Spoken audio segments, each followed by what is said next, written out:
It all comes down to how we behave, and if we all work together, we can reach 0 fatalities. Thanks for staying with us for this special Road to 0 Fatalities report. The 100 deadliest days are here, and it'll take each one of us to reach the goal of 0 fatalities on our roads this summer. All traffic fatalities that we see during the 100 deadliest days, with very few exceptions, are all behaviorally related. Number one behavior that we've seen over the last 4 years is speed, aggressive, reckless driving. Last summer, we lost 103 lives in Utah. This year, the pledge is to slow down, buckle up, and not drive impaired, drowsy, or distracted. Troopers suggest some simple ways to stay focused behind the wheel, like setting our phones on Do Not Disturb or putting them away in the glove compartment before we hit the gas. Car crashes are the #1 killer of teenagers across the country.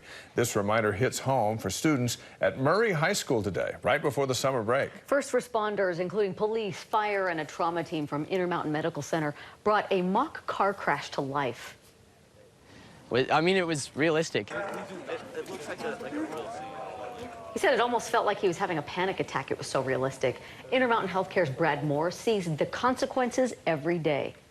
I don't like to break the news to these families about the loss of life. And I think, again, these experiences are devastating to families, to friends, and they are preventable. He urges teens to buckle up and to put away their phones. Summer driving always means more danger for motorcycles on the road. And this year, there are some new laws that could catch some drivers off guard. Mike Hedrick explains lane filtering. Parker Rose loves riding motorcycles recreationally, but admits riding in traffic can be a little scary. I get a little bit more nervous in having cars trying to swerve into my lane or other lanes. So he's excited about Utah's new lane filtering law. It'll allow motorcycles to move between 2 lanes to the front of stopped traffic. UHP's Mark Thompson says the law is designed to prevent motorcycles from being rear-ended. It's to provide kind of a safety pocket for motorcycles as they approach stopped traffic. But it's only legal under certain conditions. The speed limit has to be at least 45 miles an hour or less. The vehicles that they're passing or overtaking have to be stopped, and they can't travel at more than 15 miles an hour as they're doing that. Plus, it must be a 4-lane highway. DPS warns riders to be careful navigating a narrow space at a slow speed and encourages only experienced riders to try it. I don't think it's necessarily something we're going to have to use every single time we're riding. Thompson warns drivers to look out for motorcyclists. Be not only patient with them, but also be conscious of their safety as well as they merge back into traffic. I think it's going to help save, a lot of accidents from happening. Look over your shoulder, look around you so you can see us coming. Another rider, Shell, says it will require effort from all drivers. All of us do have families that we go home to. Mike Hedrick reporting last year 47 motorcyclists died on Utah roads, the highest number that the state has ever seen. DPS reminds riders to make smart decisions. Wear the right gear even when it's hot outside, including an armored jacket, pants, gloves, and a helmet. Do a safety check on your bike before taking off, and make sure you give yourself enough time and space to handle an emergency. Keeping your distance could save your life. And the only ride in fair weather. UDOT encourages motorists to check their blind spots for motorcyclists and to look twice. Next, some major road closures starting this weekend, staying safe in construction zones, and the one thing that's most important in keeping yourself and your family safe during the 100 deadliest days. A traffic alert for drivers this weekend as UDOT puts 2 freeway closures in place. As traffic specialist Haley Smith tells us, one of them will impact many of us driving home from the airport for quite some time. It's the ramp leaving Salt Lake International Airport to get onto I-80 eastbound. That will close, and that will remain closed into July. So for a couple of months, you will need to plan alternate routes, again, only impacting folks who are leaving the airport. There are several smaller alternate routes you can take, but one of the most direct would be taking the exit ramp to Bangor Highway, and then Bangor Highway on down to SR 201, and then you can move into the Salt Lake Valley.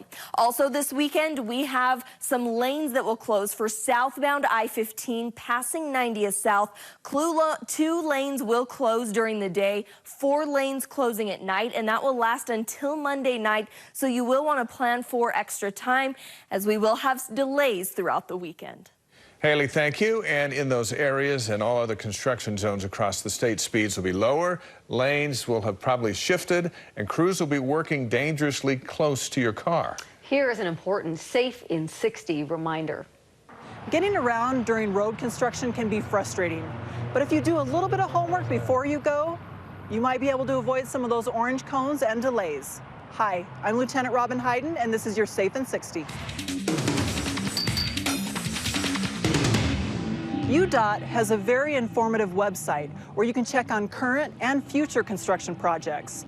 They also have an app for your phone, so you can check frequently and on the go. Salt Lake City also has an interactive website with updates on all construction projects. If you do find yourself in a construction zone over the next few months, please slow down and pay close attention. Please watch for workers on the road. They have a tough job, and it can be extremely dangerous for them. Leave a little early over the next few months so that you have plenty of time to navigate those detours. That little bit of patience will help keep everybody safe on the road.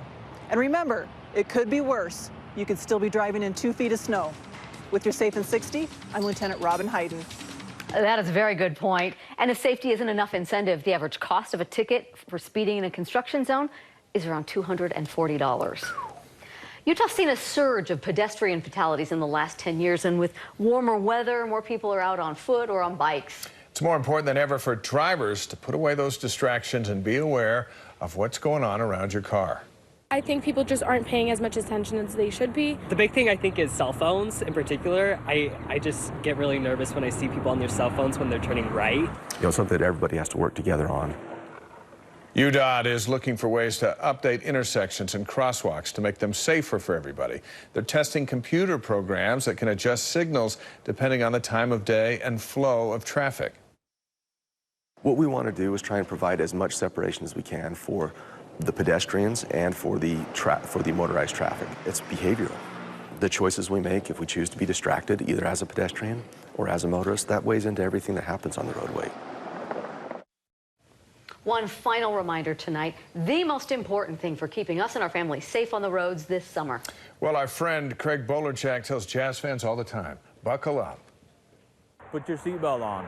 I'm not going to go unless your seatbelt's on, because it can affect you, and if not, during a crash, it affects that person severely injured and died. It affects everybody. Over the last 5 years, almost half of all people who died on Utah's roads were not wearing a seatbelt.